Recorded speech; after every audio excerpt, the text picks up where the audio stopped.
Let me tell you something, Ultimate Wildmutt toy I didn't want for my birthday but got anyways. Rat's gonna put some serious freaking butt kicking on you for being the worst transformation in the franchise! Oh, you've interrupted me during my playtime. Since you're here, are you a Ben 10 fan too? I am. Have been ever since the age of 8. What, a grown man can't relive the glory days? Well, honestly, I still love the series to this very day. I mean, I still have all my old toys from when I was a kid. I just rewatched the entire franchise not long ago, and even bought the entire series on DVD. Well, the series that matter, of course. Plus, they have the new comic coming out, so like many others online, I've been thinking a lot about the series recently. Even if the comic isn't very reassuring so far. Oh, and he's in Fortnite now too, huh? God, why'd it have to be my nostalgia this time? Ugh. Regardless, this could be a good sign for a big series comeback sometime soon.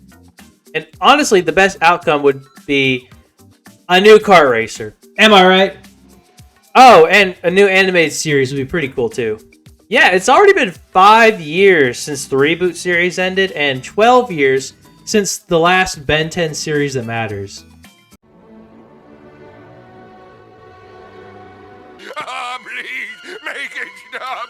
So, in my opinion, it's high time we get to see the resurgence of Ben and crew, especially since, and I can vouch personally for this, nostalgia for Ben 10 is almost as big now as it's ever gonna get. I mean, it just feels like now would be the perfect time for a continuation of the original series, since the fans that grew up with the classic continuum are well into their adult years by now.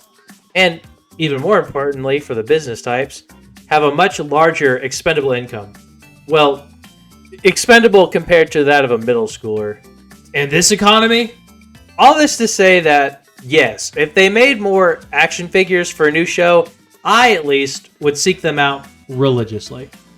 Now, talking about a continuation for the original series of Ben 10, you may be asking a very reasonable question. Where do we go from Omniverse? To which I would say, man, I don't know, you tell me, smart guy. Then I would probably tell you about my 2 ideas I came up with. First being a fairly safe pick, a direct sequel to Omniverse, set a couple years afterwards with Ben in his late teens, early 20s, acting more officially as a plumber/galactic superhero. The biggest twist with this concept would be that instead of having a set supporting cast like in the previous series, Ben would adventure with different allies every episode, much like Batman Brave and the Bold, if you've seen that show. The second concept I came up with was also based on another Batman cartoon I grew up watching, Batman Beyond. In this series, the focus will be placed on Ben's son, Ken, now 15 and ushered into the role of Earth's primary protector after Ben 10,000 locks himself in the Null Void with Vilgax to save the universe from his influence. Here, Ken would form a team of his own with his friends to keep the Earth safe from Ben's old enemies, with the planet now seen as a massive target due to Ben's absence. Going in, I really didn't mean to base both of these ideas off 2 different Batman cartoons, but honestly, growing up, he just had the most consistently good cartoon output. Sorry, webheads, but this is dragging it down a lot. For both of these concepts, I wanted to keep it fairly simple and try not to add a lot of massive story arcs, a ton of new aliens or characters or anything else too extraneous to keep it somewhat realistic. One aspect I wanted to keep intact from the original series is the tone. I know there are plenty of people out there who want the next Ben 10 show to be more adult-oriented, but I think this is potentially a horrible idea. Just giving the show a higher age rating outright could just let the showrunners dump random adult stuff in, like the Ren and Stimpy adult party cartoon, or half of every comic Garth Ennis has ever touched. The best outcome would be upping the show to around a light PG-13, like the Batman Beyond Return of the Joker movie, which is honestly the best example I've ever seen of increasing the age rating without tearing down the tone of the show. All they really added to it that the show didn't have is a little bit of extra violence, including light blood, some more intense scenes, mostly with Robin's torture, and a single use of damn. Visipop, take some notes. Man, I really didn't mean to make all the Batman comparisons, but I mean, he really does just have the best cartoons, so yeah. So going in, I'll talk about each concept individually with the basic premise flushed out, some story arcs, episode plots, and new alien transformations, as well as cast members. If any of this sounds interesting to you, feel free to stick around and check out the story and art I made, starting with what a direct continuation to the original series could look like. As I said before, this would follow only a couple of years after Omniverse, with the big shakeup of this series being that Earth is now entering the galactic sphere of influence in earnest, leading Ben to not only be an intergalactic hero, but also a de facto ambassador for Earth. Obviously, as we've seen many times, this is a job that Ben struggles with a lot, but it would also be a great way of showing his growth as a character going into his young adult years. Now working as a full-fledged plumber, superhero, and diplomatic asset, Ben takes on missions to various places across the universe in order to keep the peace on a universal scale. I mostly came up with this idea because despite being on a cosmic scale story, we rarely get to see a lot of alien planets in depth. For fair reason, honestly, since I'm sure constantly designing new landscapes isn't cheap or time effective. The second benefit of this format is that we can have Ben team up with whatever plumbers just so happen to be nearby, or who are best suited to the job at hand. For a small list of some allies that Ben could end up having adventures with, we have Gwen, Kevin, Grandpa Max, Rook, Lucy, Jimmy, Julian Ship, Eunice, Esther, Clyde, Alan, Cooper, Manny, Helen, Festina, Blue Kitchen Dreba, Luli, Rookshar, Rick Dan Watsheen, Scout, Tack, the Galactic Enforcers, Professor Paradox, Rad Dudesman, Argit, Myax, Tetrax, and Azimuth. Just to name the ones I could think of. Personally, I'd love to see this get used as a way of seeing more of the side characters that rarely get used after their introduction episodes. Particularly the Plumber's Helpers, the Galactic Enforcers, Tetrax, and some of the random one-off plumbers like Scout and Tack. An even bigger aspect of Ben 10 than the side characters is the titular alien transformations that make the show all its own. And naturally, every new series needs a new set of aliens to introduce, so I figured I could go ahead and whip up a new set just for this. First is the small, rodent-like pinweasel. This alien is specially evolved to glide on gusts of wind with its patagium? Learn something new every day. Pinweasel can also utilize the wind in combat by whipping it around, giving it a blade-like effect, and giving itself something to glide on. This is achieved by its split tails literally whipping the wind. Other minor abilities it has includes sharp claws, a keen sense of smell and hearing, and a thin body that can easily maneuver around. Following the smallest transformation, we have the largest, with Kaleidodrake, a large dragon-like alien that has a unique form of light refraction. Kaleidodrake can refract light with its eyes and breath, causing a laser-like effect to various degrees of effectiveness. The lowest level of intensity causing illusions, and the highest forming intense superheated lasers. This alien's simple abilities include increased strength, durability, and some limited flight. The wings on Kaleidodrake are primarily used for absorbing solar energy, but it can also be used to glide short distances. An alien that does have strong flight abilities is Karchok, an avian alien that has feathers with similar properties to that of paper. These feathers can be shot out at high speed as projectiles and later controlled telekinetically while they're within Karchok's line of sight. The paper feathers can prove to be a major asset for binding a target or as homing projectiles for mid-air combat. But if too many of them are shot out at once, Karchok could easily risk losing its ability to fly overall until the feathers are returned. Karchok also has a strong sense of sight, an incredibly sharp beak, and a thin light body. From a high flyer to a slippery gunner is the amphibious alien Blotout. Blotout has the ability to produce a bright, multicolored goo from their bodies that can be shot out with great force from their cannon-like arms.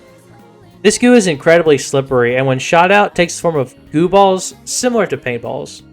These explode on contact, leaving a slippery hazard for anyone who walks through its wake. With enough skill and foresight, Blottout can even make trails of goo for him to quickly slide across, moving faster than most of Ben's other transformations. Blotout's final function is that it is incredibly slippery on its own, due to its skin being constantly coated in a thin layer of goo, making most blunt attacks simply slip off its body. Next is an alien that should be very familiar to all Ben 10 fans, Chimera sui generis, aka Vilgax, aka Elastisquid for this transformation. For this one, I wanted to make an effort to differentiate a base Chimera sui generis from Vilgax, since most of the time he's depicted as a mutant member of his species, so his abilities aren't necessarily indicative of what his people are naturally capable of. So, just to have fun with this form, while still strong and durable on its own, Elastisquid's main ability is to separate its body parts into individual tentacles and stretch them out. This mostly plays on Vilgax's true form, and lets the transformation switch between the two freely, as well as just partially splitting his arms apart. Plus, this also lets him fight like Luffy, Spider-Man, or Mr. Fantastic, which is an amazing win in my book. Another familiar species in the Omnitrix is its Ravana transformation, Acrocat. This alien has the best acrobatic abilities of all the aliens Ben uses, able to deftly move through any obstacle while still dealing impressive damage at close range. This may sound a bit simple of a form, but it's mostly an all-rounder form for Ben to take, which he doesn't really have, being able to move swiftly and fight well without any extraneous weaknesses. A little extra detail to spice this form up some more, I think it would be cool if Rook had taught Ben some aspects of Ravana to help understand this form's strengths and weaknesses better. For the rest of the aliens in this set, they're mostly reimagined versions of unused concept art for the main series, which I'll try to mention as we go along. The first of these is Lurk Leech, an alien with shadow-based powers that comes from the unused aliens Lurk and the Darkness. Lurk Leech, firstly, is a fairly strong alien with large claws and powerful arms it can use to deliver devastating claw swipes, along with natural armor plating on its head. The main ability of this alien is the power to merge with shadows it comes to contact with. This could be simply hiding itself inside shadows for stealth, or swimming through the darkness to get around quickly, since Lurk Leech is rather slow on its feet. While hidden in the shadows, Lurk Leech is completely undetectable, making for a great form of stealth and ambushing. Next we have, honestly, just a straight rip from the concept art, the funniest alien around, Fungi. Fungi was just such a goofy concept that when I saw its power set, I just had to keep it as is. I mean, how do you top perfection? Also, the design itself is really as good as it gets for another plant-based alien. The only design change I wanted to make would be the addition of mushroom caps all over its body that would physically pop out when it expels its trademark spores. These spores cause whoever inhales them to lose themselves in uncontrollable laughter, completely incapacitating to those affected. The only power I thought to add would be the capability of spreading its body out by leaving chunks of it behind to grow on surfaces and become their own source of the laughing spores that fungi can activate at any point. Another alien that changed a lot in power set, but not a lot in visuals, is Prime Former. Originally based on skid marks, but I changed the name for obvious reasons.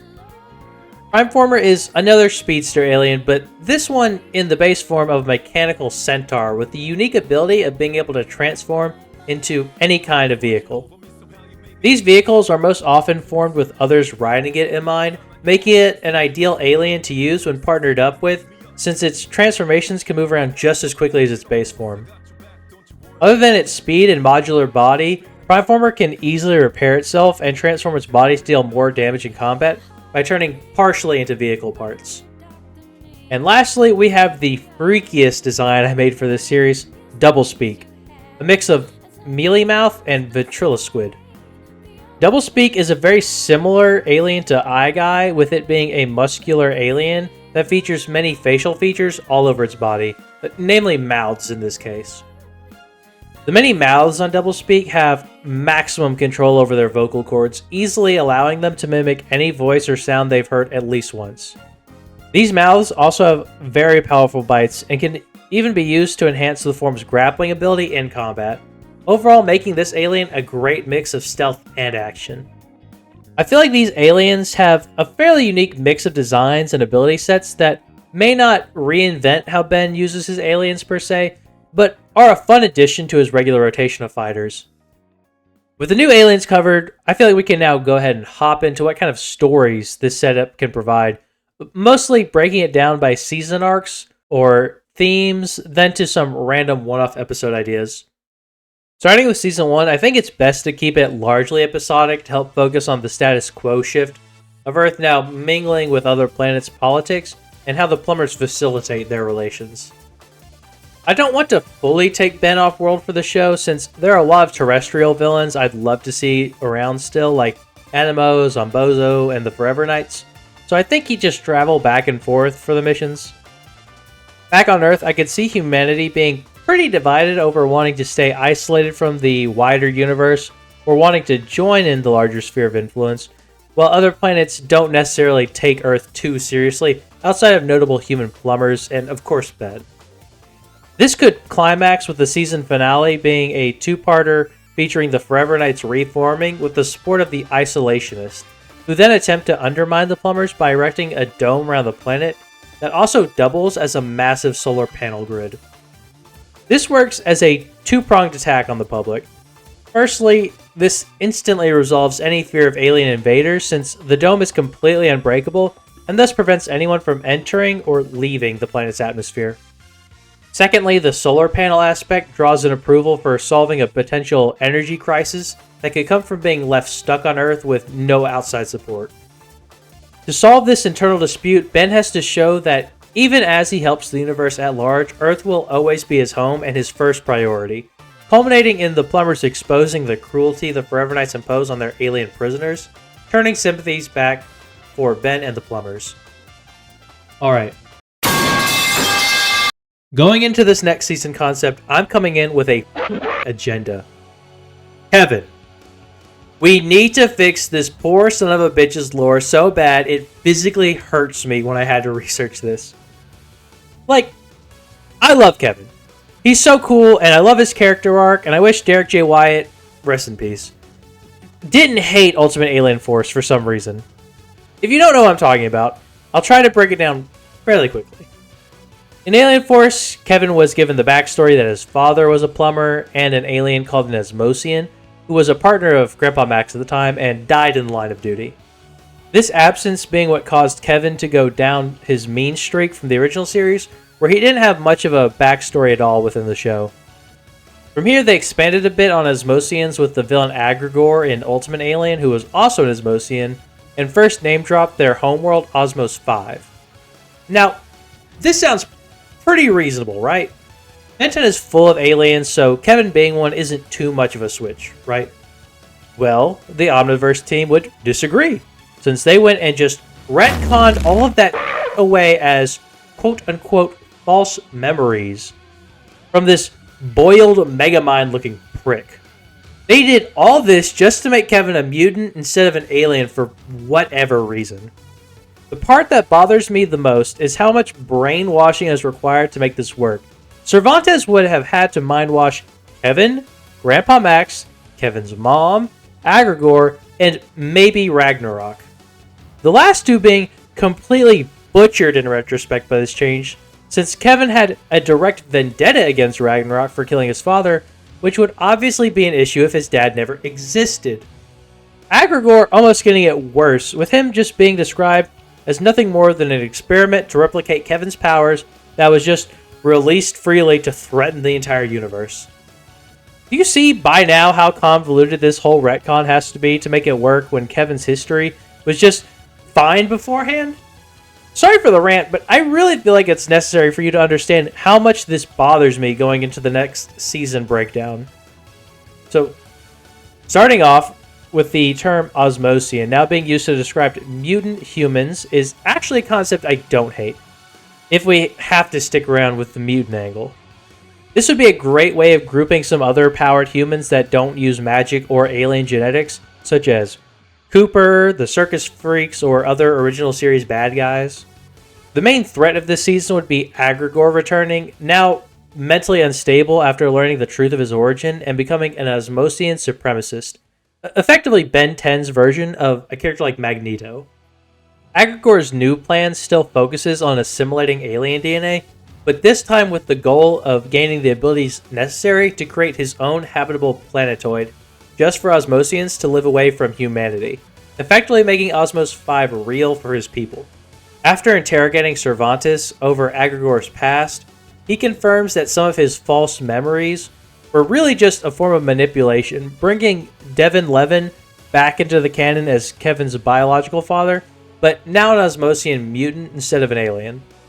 From here, the story would focus on Ben and Kevin racing against time to each alien homeworld before Agrigor can absorb DNA from the species he needs for his plan, since absorbing enough DNA for the power he needs would nearly wipe out the entire species of each world. The species needed includes Floriuna, Biosavartian, Galilean, Ironite, Polar Manzadrill, Mauritian, Gutrod. It doesn't have a species name listed, so I'm not even going to bother trying to come up with one. Nosdenian, Polymorph, and Chronosapien. Each of these 10 brought together can create a fully formed and aged habitable planet by human standards. Alright, now after almost an entire page of notes just ranting about Kevin's lore, I think we can explore the big climactic series finale I thought up. This honestly makes a pretty funny contrast with the last season I thought out, since it's incredibly simple in concept. A big-ass interstellar war against Vilgax and a collective of former Ben 10 villains all joined together. Yeah, I just want them to have a way of trying to make Vilgax cool again. Worth times the charm, right guys? Either way, this at the very least lets us see some of the villain team-ups that you wouldn't expect to see otherwise. These former foes all gather up under Vilgax's banner after he seeks them out individually and promises them one planet each to run as they see fit, as long as they fight under his banner against the Plumbers and their shared hatred of Ben. On this new version of the -10, we see Dr. Animo promise to get Earth, Albedo, Galvin Prime, Inspector 13, Tekadon, Milius, the Incursion Armada, Seebic, any hot planet for his people to call their own, Vulcanus, Silex 7, Michael Morningstar, all of Ledger Domain, Ziskare, Anur Transil, and Kundo, who gets all of Ravana. From here, Vilgax and Co. would get an early victory by splitting up the Plumbers' forces and pushing most of them back to Earth, where they take a final stand before joining up with everyone. This would be a big battle across the galaxy, with all of Ben's allies from the show splitting up to take on their own baddies while Ben goes after Vilgax directly. I know this one was kind of simple and straightforward, but I really pog and soyjack whenever I see all the characters I like do cool things, so fucking sue me, dude, but this is my Ben 10 fanfiction, and I'll write whatever I want in it. With the larger storylines out of the way, I had some single episode concepts that I feel like could be slotted in at any point, really. Starting off, we have the diplomatic missions Ben gets sent on, forcing him to handle sensitive situations with various alien species across the universe as they need him. First, we could see Ben adventuring across the planet of Polyminus, Phlox's homeworld, to facilitate a peace agreement with the three kingdoms of the planet, joined by his cousin and fellow plumber Lucy to aid with reconnaissance. Ben needs to restore relations quickly on the planet, or else the ensuing war would greatly interrupt the galactic trade routes that use Polyminus as an important stop during travel. Ben and Lucy investigate the three kingdoms, with Lucy spying while Ben interviews the rulers of each species on the planet. The segment Sapiens, Phlox's species, the Gruidre, Karchok species, and the Shurations, a new crustacean species with large blade-like claws. After a close call, Lucy exposes the Shurations as the propagators of the ongoing conflict, wanting to use the planet's convenience through the trade routes to barter aid from intergalactic criminals to overthrow the planet. Ben holds off the war between the Segment Sapiens and the Gruidre until Lucy can escape the Shurations' ocean palace with evidence of their plot. A more action-packed adventure would see Ben, Manny, and Helen sent out to Apoplexia, Wrath's homeworld, to help find the son of the 99th Supreme Commander, with kidnapping being the most likely outcome. A large part of the investigation is spent on the neighboring Citricaya society, which has a strained relationship with the Apoplexian capital due to their expansion into their ancestral raceways. I'm not gonna lie, this is another excuse for me to push an agenda, but for the most hated alien in the franchise this time, Fast Track. Citricaya is one of the lamest alien species ever introduced, since it only has super speed when we already have another alien with super speed and the exact same color scheme, and much higher speed feats at that, effectively making Fast Track completely redundant. I really think this is a super easy fix, since we've already seen this done with pretty much all of the aliens introduced in Alien Force, each of them being a fairly clear amalgam of different original series aliens. To this end, we retcon the non-existent lore of this Citricaya and make it so that they share a homeworld with Apoplexians and give them some additional abilities, such as being able to shoot out their sharp hairs like Argent species, and some more speed-based powers from the Galactic Racing game. These could include creating vortexes with its arms by spinning them like the Flash, or creating after images as it runs. Any of these would be great additions to its painfully sparse power set, honestly. Back to the episode at hand, Ben leaves Manny and Helen to look for any sign of the lost heir, while he tries to referee the ritualistic gladiator combat match between the two kings, unwittingly entering himself into the match due to the Apoplexian definition for a referee being much different than it is on Earth. Eventually, Manny and Helen find that the lost son was indeed taken by the Citricayan Speed Duke. Seeing this as a good way of finally pushing the two species into an all-out war, so the Speed King can then conquer the planet and wipe out their barbaric neighbors. After the plot was exposed, the Speed King apologized for his kinsman and offered to leave his punishment up to the Supreme Commander, an offer he gladly takes up, starting a bridge of trust between the two species in the process. Lastly, for the diplomatic missions, is the ultimate test of Ben's mediation abilities, with Ben and Gwen individually getting chosen to be intermediaries for the Celestial Sapiens and Anodites respectively.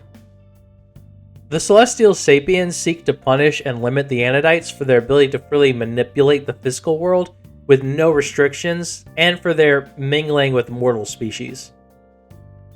This would play a lot like the episode Universe vs. Tennyson, but focus more on Ben and Gwen's developed relationship from bickering kids to trusting young adults, showing that the Celestial Sapiens can be more trusting of the Anodites since they're willing to police their own kind, as seen with Sunny.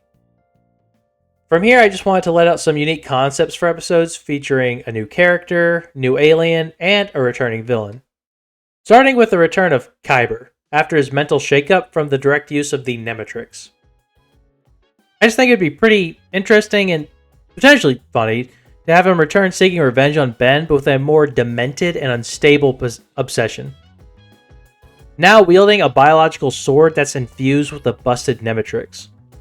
The defects now give it a lot of the same weaknesses as the Omnitrix, namely occasionally getting the wrong predators and having a time limit for its transformation, but also requiring to be recharged between uses. For a specific episode plot, I'd love to see one akin to Kraven's Last Hunt, with the tone of the Ultimate Alien episode Catch a Falling Star, showing Kyber's mental deterioration increasing and trying to hunt down Ben for the Omnitrix as a potential cure for his illness. Next is an episode concept introducing a new character because, look, I have to find some way to wedge my OCs into this pitch one way or another. Now introducing The Plumber, a parody of characters like Green Lantern or Nova. He's introduced with Ben going to investigate a downed plumber ship that landed on an isolated planet, a lot like Earth before they knew of alien life, with the help of Blukich and Jariba as his tech support. Here, Ben has to work covertly as to not disrupt the locals, finding the plumber ship now being used as the base of operation for a local superhero calling himself The Plumber, and using tech from the ship in his fight against corruption. After checking out the ship with the two Galvins, the Plumber returns and assumes that the trio are alien invaders seeking to steal his tech, starting a fight with Ben, obviously dealing with the young hero fairly easily. After clearing up the confusion, the Plumber explains that the officer in the crashed ship gave him his experimental combat suit after the young native tried pulling him to the hospital but lacked the physical ability to do so.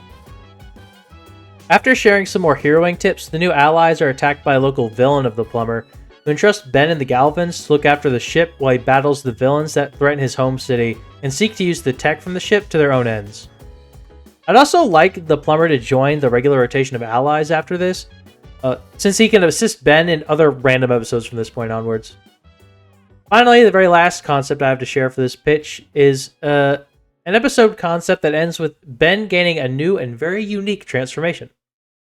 The basic idea of the episode is pretty simple, with Ben and the Anur local plumber Scout being sent to check out the lost cruise ship that went off course and ceased all communications while in the Anur system. After finding the ship with the help of Scout's tracking and Jetray quickly searching any suspected locations, the duo investigates what happened to the ship and the terrified guest, all of which just stammer about some ghost stealing the captain. While interviewing the guests, they notice that a few of them have lost random body parts, with the captain losing his body entirely. Again, the only clues given from the shaken crew members and the residents relate to some body-snatching ghost that reminds Scout of a lost, legendary cryptid within the Anur system called the Spectral Snatcher. This legend tells of an ancient ectonurite that rejected its cloth skin and simply stole pieces of other beings to form a body to its own liking. Although he clarifies that these are just ancient wise tales. Following up on this lead, Ben uses Ghost Freak to find the mythical alien, which initially fights off Ben until he cowers in fear after being defeated, crying about letting his ancestors down. Ben calms down the Spectre, who then clarifies that he's one of the last of his kind, which requires a body to maintain their consciousness, or else they'll just evaporate into nothingness. After some consideration, Ben offers to let the alien live inside of the Omnitrix as a form of preservation until they can find a body fit for him that doesn't already belong to somebody. And in the meantime, Ben can use his DNA as a transformation to protect the universe. The Spectre alien happily agrees to this deal, and Ben unlocks the transformation Patchwork, an alien that can make a new body with aliens from the Omnitrix or any alien he comes across. I want to give a quick shout out afterwards, since I mostly just outright took this idea from a short on the channel Dr. Wardy, with the original concept and art being made by Aries Mania, who I'll try to link all of the related content in the description if you want to see all their work for yourself. With all that, I think I've covered everything I have in mind for direct continuation to the original continuity of Ben 10. While a bit short and safe, I feel like this would also please the most fans all at once, since it's a lot more of just good stuff people like about the franchise. More aliens, more adventures, more cosmic world building, etc. Now onwards and upwards to see the future of the Ben 10 world and the adventures of the next generation of cosmic defenders with Ken 10 in his own series. Following Ken 10, now 15 years old and more experienced in the family business of heroism, he struggles with being a hero on his own after Ben gets trapped in the Null Void to keep Vilgax from escaping, cutting off all access to the prison zone in the process. Ken reluctantly accepts the help of his friends to become a new hero team all on their own outside of the Plumbers to defend Earth now that it's seen as an open target from Ben's absence. The first ally Ken accepts is his cousin Devlin, the son of Kevin and Gwen, who inherited his father's mutation and his mother's straight-laced nature. Devlin fights much differently from his father, being able to handle reasonable amounts of energy absorption due to his father's training and very slight anodite heritage. He joins Ken to help keep his crime fighting in line, since any slip-ups would come back on the Plumbers at large, whether Ken wants to admit that or not. The other members of this trio is an original character that's the child of Rookshy, a more rebellious youth than her father, who only really joined Ken for the chance of adventures and fighting. Lastly, the three are occasionally joined by an on-again, off-again ally in the incursion street rat, Jinrus, who I'll get more into when talking about individual episode concepts. Anyways, these three are the main line of defense for Earth, with most other plumber branches having to focus on the universe at large now that Ben's natural deterrent is missing. This would be a great way of seeing how Ben's villains have aged into the future, which I'll get into in a moment after talking about what aliens Ken has access to after so many years of novice hero work. So starting off, we already know what 10 aliens Ken actually started off with, thanks to the original Ken 10 episode from the classic series. That being Accelerate, Buzzshock, Wildvine, Gray Matter, Ditto, Spitter, Stinkfly, and the three unseen aliens, Shellhead, Sandbox, and Snake Pit. Now, these three do have concept designs made by the original series artist, Tom Perkins, but I honestly don't really like them all that much, design-wise and ability-wise. So I just went ahead and whipped up some of my own concept for these three. First, with Shellhead, I wanted to make him a more stereotypically heroic alien for Ken to use, since most of the ones he has aren't really great for that visual role.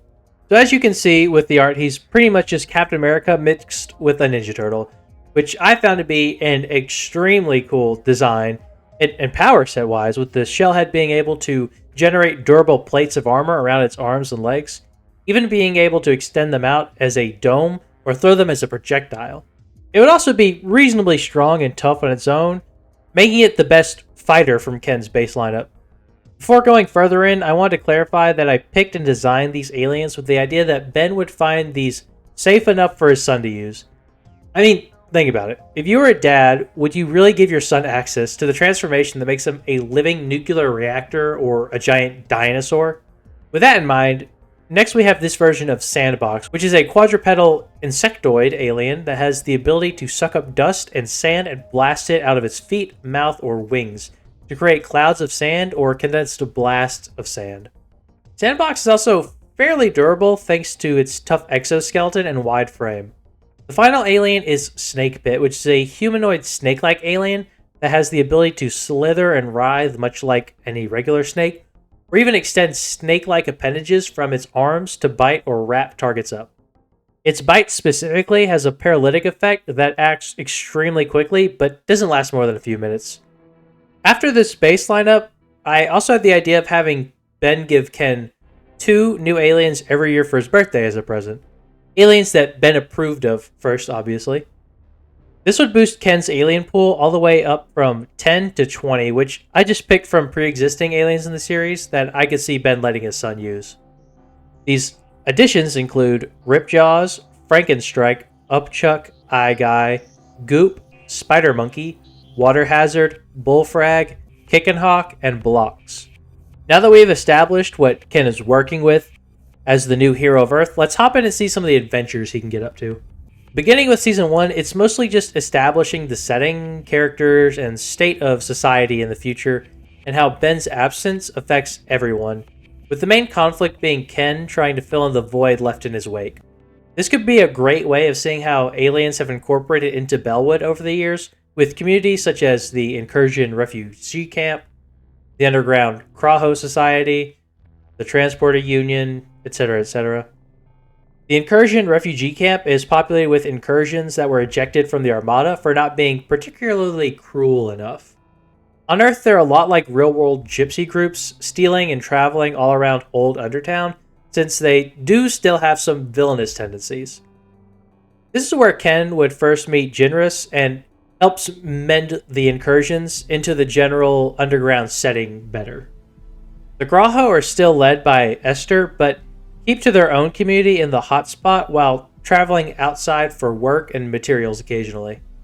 They're on good terms with the rest of Bellwood due to Esther's leadership and their handiness in the city, working jobs that are often too treacherous for most people. The Transporter Union is a collective of cargo shippers that unionize thanks to Earth's collective workers' rights laws. The Union is very important for the economy of Earth, and thus many unsavory factions seek to strong-arm them for protection money or to utilize their trade for illegal goods transporting. This would all be largely episodic, with the season finale being a brewing gang war between Zombozo's circus freaks and Fistrix's thugs over the aforementioned Transporters Union. Both gangs want to muscle the transporters into smuggling alien tech in and out of Earth, but collude together in the end to stop Ken from exposing their crimes to the public.